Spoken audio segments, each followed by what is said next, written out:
Tėvynė, tu bangos, kur neša visus. Tėvynė, tu langas per amžius šviesus.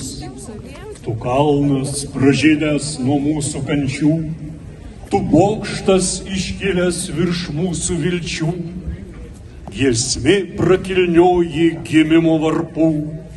Gilė amžinoji ant mūsų kapų.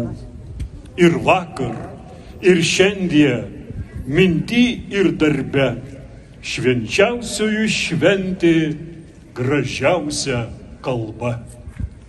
Gerbiamieji, visų vardu dar kartą sveikiname Kudirkos Naumiesčio gimnazijos bendruomenę, mokytojus ir mokinius, kartu su mokiniais atvykusius Šakių rajono merą Raimundą Januškevičių ir Kudirkos Naumiesčio bendruomenės narius, kurie į nominuotą gimnaziją parsiveš vieną svarbiausių Lietuvos valstybės relikvijų – Gedimino pilies bokšto vėliavą.